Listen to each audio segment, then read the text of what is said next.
میں سارے chief ministers کا، سارے گورنرز کا، سارے علماء اور مشائخ کا جو آج اس کانفرنس میں تشریف فرما تھے اور ہر صوبے سے، گلگت بلتستان سے اور آزاد جموں کشمیر سے، اور ان سیاستدانوں کا سب کا مشکور ہوں جن سے مشورہ کیا گیا اور تقریباً ہر چیز پر مکمل اتفاق پایا گیا۔ میں علماء اکرام اور مشائخ کا بھی مشکور ہوں، اس کے ساتھ ساتھ ہیلتھ ایڈوائزر کا، منسٹر آف ریلیجس افیئرس کا، منسٹر آف انٹیریئر کا، اور سارے جو کابرین چیف سیکریٹریز نے حصہ لیا ہر جگہ پر۔ میں چیف منسٹرز کا یوں بھی مشکور ہوں کہ میں نے ان سے کل درخواست کی تھی کہ لکھ کر اپنی تجاویز بھیج دیں۔ میں سمجھتا ہوں کہ بڑی اہم بات ہوئی پاکستان کی تاریخ کے اعتبار سے کہ اتنا اجماع ہوا ان بہت ساری باتوں کے حوالے سے کہ یہ ایک تاریخی مقام ہے جس کے اندر کوئی ساری مسلکی ہم آہنگی پائی گئی اور ساری نکات پر اتفاق رائے ہوا۔ کیونکہ رمضان کا مہینہ شروع ہونے والا ہے اور رمضان عبادتوں کا مہینہ ہے، مغفرت کا مہینہ ہے، اور مسلمان کو بڑی محبت ہے اس مہینے کے ساتھ اور اہتمام کرتے ہیں ہم تراویحوں کا اور نمازوں کا، تو یہ بہت ضروری تھا کہ رمضان سے پہلے حکومتوں کے مشورے بھی شامل ہو جائیں آج کے حالات کے اعتبار سے، اور سارے ائمہ اور مشائخ کے بھی سارے مشورے آ جائیں۔ تو صوبائی حکومتیں، آزاد جموں کشمیر، گلگت بلتستان، ان سب جگہوں سے جو گفتگو ہوئی اس کے بعد ایک مشترکہ اعلامیہ تیار کیا گیا ہے جس میں 20 نکات پر وہ ہے موجود۔ آزاد کشمیر میں خاص طور پر وہاں سے اس بات کا ذکر ہوا کہ ریاستی جبر و تشدد جو آکوپائیڈ جموں و کشمیر کے اندر ہو رہا ہے اس وقت رمضان کے اندر، ان کے لیے بھی دعا کی جائے اور اس میں اللہ تعالیٰ سے مغفرت بھی، معافی بھی مانگی جائے اور مدد کی بھی درخواست کی جائے کہ ان کے اوپر آسانیاں پیدا ہو جائیں۔ صدقات اور خیرات کا اہتمام کا ذکر میں اپنے کئی مرتبہ کر چکا ہوں۔ میں سمجھتا ہوں کہ یہ جو مساجد اور مدارس میں صدقات اور خیرات کا اہتمام ہوتا ہے رمضان کے اندر، اس کو جاری رکھا جائے، کیونکہ یہ انسٹیٹیوشن مسلمانوں کا انہی بنیادوں پر، مسلمانوں کی اپنی کوآپریشن کی بنیاد پر صدقات، زکوٰۃ اور خیرات کے حوالے سے چلتا ہے۔ اس کے اندر لوگوں سے میری اپیل ہے کہ اس کے اندر کوئی کمی نہ کی جائے۔ جتنی پہنچ علماء کی ہے اور ائمہ کی ہے قوم کی جڑوں تک، وہ شاید کم اداروں کی ہوگی، تو لہٰذا یہ بہت ضروری تھا کہ اس ماحول کے حوالے سے صرف عبادتوں کا ہی نہیں بلکہ جو ہدایات صحت کے حوالے سے بھی جو ہر گھر تک پہنچ سکتی ہے اس کے لیے مسجد کو ہی ذریعہ بنایا جائے، تاکہ ہر فرد تک یہ بات پہنچ جائے کہ کس طرح سے احتیاط کی جائے اور قوم اس ڈسپلن کا اظہار کرے کہ یہ قوم جو ہے یہ اللہ تعالیٰ کی آزمائشوں کے گزرتی ہوئی، معافیاں مانگتی ہوئی ایک اچھی قوم بنتی جا رہی ہے جو اپنے آپ کو بڑے منتظم انتظام کے ساتھ چلانا چاہتی ہے۔ میں میڈیا سے بھی گزارش کرتا ہوں کہ جن چیزوں کا فیصلہ ہوا ہے یہ بالکل اتفاق رائے کے ساتھ ہوا ہے۔ کسی ایک فرد نے یہ بات نہیں کی، کسی ایک فرد نے، نہ کسی ایک حکومت نے یہ بات کی کہ تراویح نہ ہو اور مسجدوں کا لاک ڈاؤن ہوا، کسی نے نہیں بات کی، تو لہٰذا اس کو بلا وجہ ڈیبیٹ میں لانا کہ ایسا ہونا چاہیے ویسا ہونا چاہیے، کسی ایک نے نہیں۔ اور صحت کے ہیلتھ منسٹر بھی موجود تھے، ان کا جو مشورہ اور WHO کا جو مشورہ ہے وہ بھی اس کے اندر اس کو شامل کر لیا گیا۔ اب یہ ذمہ داری ہے، صرف ہر فرد کی ذمہ داری ہے، یعنی یہ ائمہ کی ذمہ داری اکیلی نہیں ہے، نہ قانون کی ذمہ داری ہے امپلیمنٹ کرنے کے حوالے سے، یہ ہر فرد کی۔ جب اجماع ہو جائے خیالات کے اوپر اور اتفاق ہو جائے ائمہ کے درمیان، مشائخ علماء کے درمیان اور حکومت کے درمیان، پھر اس کی خلاف ورزی تو بالکل ایک گناہ سمجھی جائے گی۔ تو لہٰذا اب اس بات کی ضرورت ہے کہ عوام اس پر خود پابندی کرے، وہ قومیں ترقی کرتی ہیں جہاں پولیس مجبور نہیں کر رہی ہو پابندی کرنے کے لیے، بلکہ خود لوگ کہیں کہ ہم انتظام کریں گے اس بات کا۔ اور اسلام کے اندر مسجد نبوی سے اور قرآن کی آیات کے اعتبار اللہ تعالیٰ کے احکامات بھی آئے۔ جب مسلمانوں نے اس تنظیم کے معاملے کے اندر ذرا سی بھی کوتاہی ہوئی تو ایک بڑھتی ہوئی مسلم امت کے لیے بے انتہا ضروری ہے کہ وہ خود ان چیزوں کا اہتمام کرے۔ تو یہ لا اینڈ آرڈر سچویشن نہیں ہے، مگر ایڈمنسٹریشن مدد کر سکتی ہے۔ اور مساجد اور امام بارگاہوں کی کمیٹی سے میری گزارش یہ ہے کہ وہ اس کا بھی اہتمام کریں اور حکومت کے ساتھ ایک مشاورت کے اندر رہیں۔ تو یہ 20 نکاتی جو تجاویز ہیں یہ میں آپ کے سامنے پڑھ کر سناتا ہوں، اور یہ تحریری طور پر ریلیز بھی کر دی جائیں گی اور میں پڑھ کر بھی سناتا ہوں۔ مساجد اور امام بارگاہوں میں قالین یا دریاں نہیں بچھائی جائیں گی۔ یہ جو علماء کا فتویٰ تھا پہلا، اس حوالے سے ان احکامات کو بھی مشوروں کو بھی جوڑ لیا جا رہا ہے، اور جو حکومت چاہتی ہے اس کو ملا لیا جا رہا ہے کہ قالین اور دری نہ ہو، کیونکہ سانس کے ذریعے جو جراثیم اور جو وائرس اس میں جائے گا وہ دوسروں کے اوپر بھی اثر کرے گا۔ تو مساجد اور امام بارگاہوں میں قالین یا دریاں نہیں بچھائی جائیں گی، صاف فرش پر نماز پڑھی جائے گی۔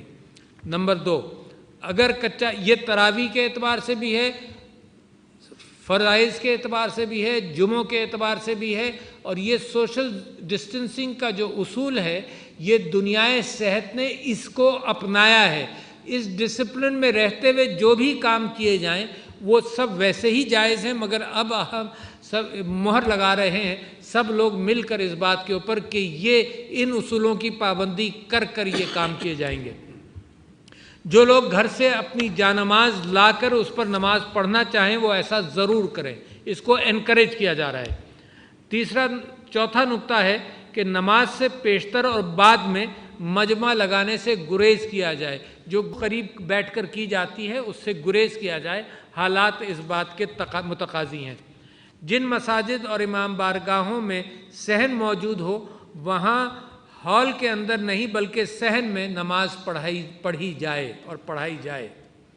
چھٹا نقطہ ہے، یہ پچھلے اتفاق کا بھی کنٹینویشن ہے کہ 50 سال سے زیادہ عمر کے لوگ، نابالغ بچے اور کھانسی، نزلہ، زکام وغیرہ کے مریض مساجد میں اور امام بارگاہوں میں نہیں آئیں۔ یہ پہلی مرتبہ بھی کہا گیا تھا اور اس وقت بھی گزارش یہی کی جا رہی ہے، کیونکہ جتنی اسٹڈیز ہیں دنیا کے اندر، وہ پاکستان کے اندر ہیلتھ ایڈوائزر نے یہ بتایا کہ 80% افراد جو جاں بحق ہوئے ہیں وہ 50 سال سے زیادہ کی عمر کے ہیں۔ تو وہ لوگ خاص طور پر اس بات کا احتیاط کریں، جن کو ڈائبٹیز وغیرہ ہے ان کو یہ بیماری زیادہ دیر تک اور خراب اثر کرتی ہے، تو وہ لوگ مسجد میں نہ جائیں۔ مسجد کے احاطے کے اندر نماز تراویح کا اہتمام کیا جائے۔ یہ سب جگہ سے اتفاق ہوا کہ جو احاطے کے اندر کی جائے نماز تراویح کا اہتمام، سڑک اور فٹ پاتھ پر نماز پڑھنے سے اجتناب کیا جائے۔ یہ بھی رائے تھی کہ جو مسجد میں کچھ لوگ جو نماز تراویح پڑھ لیں گے اور حکومت کے ان احکامات کے وجہ سے ثواب سب کو ملے گا، مگر گھروں میں بھی تراویح کا اہتمام کیا جائے۔ مسجد کے فرش کو صاف رکھنے کے لیے اور کرنے کے لیے پانی میں کلورین کا محلول بنا کر اس پانی سے دھویا جائے مسجد کے فرش کو۔ اسی محلول کو استعمال کر کے جہاں چٹائیاں بچھائی جا رہی ہیں وہاں چٹائی کے اوپر جہاں نماز ہوتی ہے وہاں چٹائی پر بھی اسی محلول کا چھڑکاؤ کیا جائے۔ 10واں نمبر نقطہ ہے، مسجد میں صف بندی کا اہتمام اور امام بارگاہ میں صف بندی کا اہتمام اس انداز سے کیا جائے کہ نمازیوں کے درمیان 6 فٹ کا فاصلہ ہو، اور ایک نقشہ منسلک ہے جو پبلسائز کر دیا جائے گا، جس کے اندر یہ نقشہ صرف نشاندہی کر رہا ہے کہ دو نمازیوں کے درمیان دو نمازیوں کی جگہ خالی چھوڑی جائے۔ مسجد اور امام بار کی انتظامیہ کے افراد پر مشتمل ایک کمیٹی بنائی جائے جو ان احتیاطی تدابیر پر عمل یقینی بنا سکے، اور ان نشانات کو انتظامیہ، ایڈمنسٹریشن یا مسجد کی انتظامیہ، محلے کے لوگ اس کا اہتمام کریں تاکہ ایک دوسرے کو بھی ہدایت دینے کی بات ہو کہ اتنی دور کھڑے ہو، اپنے نشان پر کھڑے ہو. جیسے صف بندی کے لیے نشان لگائے جاتے ہیں ویسے ہی کھڑے ہونے کے لیے بھی کوئی نشان لگا لیا جائے. مساجد کے منتظمین اگر فرش پر کھڑے ہونے کے لیے نشان لگا لیں تو بہت اچھا ہے. 13واں نمبر نقطہ ہے کہ وضو گھر سے کر کے مسجد تشریف لائیں. ہاتھ صابن سے 20 سیکنڈ ضرور دھو کر آئیں. یہ تو ہر اعلامیے کے اندر، ہر درخواست کے اندر، صحت کے سارے جو ایکسپرٹس ہیں انہوں نے بھی اس چیز کا مشورہ مسلسل دیا ہے کہ ہاتھ دھو کر نکلیں اور ہاتھ بار بار دھوئیں. تو مسجد وضو کر کے آئیں تو ہاتھ دھو کر آئیں 20 سیکنڈ صابن سے ضرور. وضو وضو گھر میں کریں اور گھر سے وضو کر کے تشریف لائیں. پوائنٹ 14 لازم ہے کہ ماسک پہن کر مسجد میں اور امام بارگاہ میں تشریف لائیں اور پھر کسی سے ہاتھ نہ ملائیں اور بغل گیر نہ ہوں. بہت ضروری نکات ہیں کہ ماسک اب اتنا عام ہو گیا ہے کہ گھروں میں لوگوں نے سی لیے، تو ماسک پہن کر احتیاط کریں کہ اپنے سے کسی کو نہ لگے، دوسرے سے مجھ کو نہ لگے. تو یہ احتیاط بڑی ضروری ہے.